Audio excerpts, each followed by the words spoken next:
Hey guys, Veebat here with another V-Plays, taking a look at some more BF-109Z video footage. Now, the BF-109Z, I don't want to say I didn't give the aircraft justice. I think I highlighted some concerns with the aircraft and some challenges that I faced, but I've changed a few things with the setup. When it came to the equipment, I had improved flaps on here, but I think I've gotten enough of a handle of how this aircraft flies to remove the improved flaps and go ahead and put on the engine tuning in order to maximize the airspeed of the aircraft and the accelerations. That way I can maintain steeper climbs, because this aircraft is meant to be able to maneuver around the battlefield at high speed, so why would I nerf that capability? If I can get those guns on target more consistently, which is what I've been finding, then I really don't need that maneuverability augmentation anymore. So I've heard some discussion, a little bit of debate about, carrying munitions, not carrying munitions. Tronin and I actually got into a discussion about this during some of that gameplay footage you guys were watching the other day, if you happen to tune in for it. And the thing about the munition on this aircraft is it only removes 6 miles an hour off of the top speed overall. So carrying it, not carrying it, I don't think the 6 miles an hour are really going to tip the scale in any particular direction. And it doesn't really affect the airframe in any other way. It doesn't change the maneuverability of the airframe, it doesn't change how quickly it can roll, it doesn't really affect the acceleration that much, so I'm going to leave it on just for those instances where you need to be able to destroy a ground target. So let's say I was here killing all of these aircraft over here at this command center, and I get all 3 of these aircraft, there'd still be some capture left on the base over here, so having a bomb would have been pinnacle at that point. So, but now that we've taken the command center, we have a bit of an advantage because we got our command center first. They don't have theirs yet, so I don't have to start countering bombers yet. But I am going to go to the middle and see what we can do to try and gain this airfield in the center, because that's also going to be a strategic objective, because it offers a benefit to the entirety of our team, right? They're going to get faster regen when it comes to respawn times, and they're also going to have much better respawn location. So those turny-burny fighters that could help us keep this site will be here instantaneously on their regen, opposed to having to trek all the way here from the original spawn. Operating in my altitude block at a high altitude, excuse me, I am doing exactly what this airframe is meant to do. I am countering these bombers, and with the exception of if there is a heavy I need to counter up here, I will go after him as well. Now, I have no idea what just hit me there, but it was a really nice critical hit in order to take out my engines, so sometimes I feel like I'm getting phantom damage from server lag sometimes, but it definitely took me by surprise, and there's nothing else around me, so I don't know what happened. Now I'm going to dive down here, see if I can get some hits on a couple of these aircraft. I get a good solid hit on that P-39Q, which means that he's probably going to have a disadvantage when he's chasing my ally over here. So, yep, it looks like my ally managed to take out... Oh, that was the P-38. Here's a Focke-Wulf, and now I'm going to go after a ground attacker, because I'm going to be able to take out a ground attacker a lot better than any of my allies would be able to. Here's a good opportunity for me to drop a bomb. And now I'm going to get these guns on target on this IL-2. And they didn't even need me. Apparently something else just shot him down, but I'm going to do my best here in order to get this zone flipped, and as you can see, this is going to be a major airfield, which means that there's going to be an opportunity for repairing my allies or even my aircraft. We just about have the zone. I'm getting up underneath this DOE 217M, which is great because it's going to give me the most profile view of the airframe I can possibly get, so I can hit the aircraft a little bit easier. It was not because I killed that aircraft that we captured this zone. I'm assuming somebody killed a ground target over there. I'm doing a bit of an up and over maneuver here because that aircraft was turning as well, and it's easier to bring your nose back down onto a target that's doing a circle underneath you rather than just trying to turn with him. cause enough damage here. I kind of break away. I figure my ally should be able to kill him, and any second here, guys. No, no. Can never rely on bots when you really need them, huh? So we put the final hits into the A26B, and now I'm going to come back down and go after this other ground attacker that has magically appeared. For those of you who are unaware, in order to get my view to kind of recenter, reorient towards the ground, right-clicking for the free camera mode and just tapping it will allow it to recenter itself. So if you find yourself looking at your aircraft kind of upside down compared to the ground and you don't like it because it's messing up your equilibrium, because that's what it does for me, it'll allow you to be able to recenter it.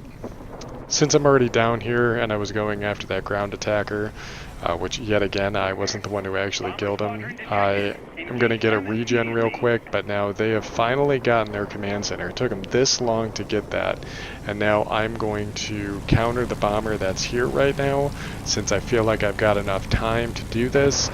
And once I take out this DO 217M, I'm on to taking out the bot bomber flight. I do like going after bot bomber flights. It's easy money. It's not fun because it's kind of mundane and boring, but it does give you essentially free damage. Heavy fighter isn't going to get chewed up nearly as bad by the tail gunners as a lot of the other aircraft like light fighters or multi-rolls, because you have the hit point pool to spare to be able to sit inside of that rain of machine gun fire for a little bit longer, and you're also going to do much better burst damage against these targets, so you can take them out in almost a single pass right there. So that aircraft was severely injured. I put a lot of hate into him, and then he was on fire, and it looks like he's finally been taken out. And now I'm just letting those guns cool down a little bit, doing a little bit of roll to reduce the incoming damage, and poof to that airframe. Moving on to the other, and I'm kind of alternating flaps and air brake in order to keep my aircraft slow. And by nosing up and bringing the nose back down, it allows me to slow down because I'm changing my path of travel to drop back down on this other B-17 and finish him off. Now I could probably do this for the rest of the match if I so chose, and I am definitely looking at trying to retain this as long as I can, because as long as our bomber flights are going through and none of their bombers are coming through, we can maintain a bit of an advantage, and I'm keeping the battle unfair to the adversary. You always want to fight an unfair fight. I thought about going after that Yak 1M, but he's kind of far away, but this IL-2 is directly below me and he's on my way to the bomber flight, so I figure I'd take advantage of the situation, put a little bit of damage into him. He's hurting pretty good. I'm going to double back around for a better approach. You got to remember that you always have this opportunity in a heavy to come back on a target. You have the speed. Don't sacrifice the speed to try and turn on an aircraft, which you're probably going to overshoot almost immediately after turning around. So go ahead and get your separation and come back at your leisure. You choose how you're going to fight the battle. Don't let them dictate how you're going to get into an engagement. We just locked down Winged Legends. That's a good situation for us. Obviously over 14,000 personal points. The only thing slowing me down here is going to be the fact that my guns are overheating. We just captured their command center, so we are looking pretty now. Squall line is up. We just achieved ace, albeit not a very fair ace since we are just attacking bot bombers.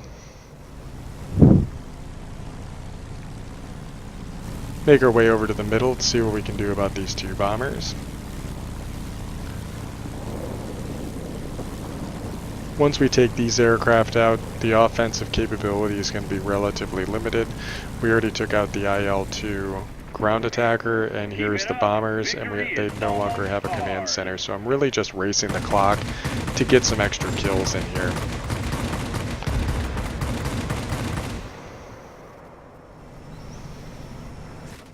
He is taking some damage over time from the burn, and that finished him off. Another good reason to run universal ammo. Both players are over by the command center. One of them is in an F7F and the other one is in a P51A. The P-51A seems distracted and is flying low. A lot of people lose their situational awareness when it comes to the vertical plane. A human mind wants to think in 2 dimensions, so it'll think in a single plane of altitude and we don't really think about up and down. So I was able to drop down on that aircraft and immediately take him out. Running out of time here. I want to take out this P-39 if I can, so that way there's nothing trying to flip this command center, and free kill, right? Now we have the F-7F, is one of 2 aircraft left at this time, so we're just going to gun it over there and use up our engine cooling in order to get some more acceleration. The F-7F managed to take out our bomber flight. He was doing what he was supposed to be doing, so props to you, sir. And by the time we get the guns on target, it doesn't really matter because it looks like the match is just about over. And you guys can see for yourself by the medals that we did pretty good here. Now let's go to the end results screen and see how that actually paid out for us. Alright, I think I'm starting to get a handle on these 108 cannons. Yes, they fly a little bit laggy and they are spaced out on the aircraft, but when they hit, they definitely hit. And we made pretty short work of quite a few of the bombers in those bomber flights. It looks like, yep, we took out 10 of the attack flight aircraft, which contributed to 50% of the ace that we achieved. I'm doing my little air quotes here because if you think about an actual reality, we didn't even get that close to getting a true ace. I don't think killing bomber aircraft is an accurate representation, but that's another debate for another day. But we did get 19,000 personal points, which is pretty good in my opinion, and that definitely gave us Winged Legend as well as the Versailles medal here for destroying 7 aerial targets in a single sortie and winning the battle. Don't believe we died, did we? Yep, we never were destroyed, and a Conqueror for capturing several bases or getting 450 capture points, and then also Thomas McGuire here for getting 400 capture points in a heavy fighter, and a myriad of other medals, Flying Raider, Paladin. I think this goes without saying, Subjugator is not hard to get nowadays, Effective Fire, and Flying Start. So great battle. I'm very happy with the results. We only captured 2 sectors, but that was more than enough for what we were trying to do, and far surpassed anybody on either team, so we did pretty good here. Yeah, so the aircraft's definitely shaping up to be a little bit more fun to fly, but I am very excited about getting the 262. I was excited about getting the F-86 Sabre. I was glad I got the P-38 when I got it. The other iconic aircraft from World War II when it comes to the most advanced piece of technology that we saw flying was the 262, the first operational jet fighter used pretty readily during that era. So 262, I'm excited to get it. It is next in the line, a tier 8 jet aircraft. Now a lot of people like to say, it's not fair, they got a jet fighter at tier 8. It doesn't necessarily mean that it's going to be a better airframe. It was some of the initial stage jet fighters at tier 8, and they weren't necessarily the best performing jet aircraft. There are some major similarities between the propeller driven and the jet engine, and the props still had their advantages, mostly because they were at the pinnacle of propeller driven technology for their era, while you're still talking about the fledgling state for the jet engines. But it is a very visually identifying aircraft. In fact, from what I can tell, this is going to be the same image that they use of the 262 for representing the major airfield when you see that icon. So, alright, well, I think that pretty much covers this video. Just wanted to show you guys that I was finally getting the hang of the 109Z. So as always, like, favorite, comment, subscribe, and if there's something you didn't like, let me know in the comments, and I'll catch you guys in the next one.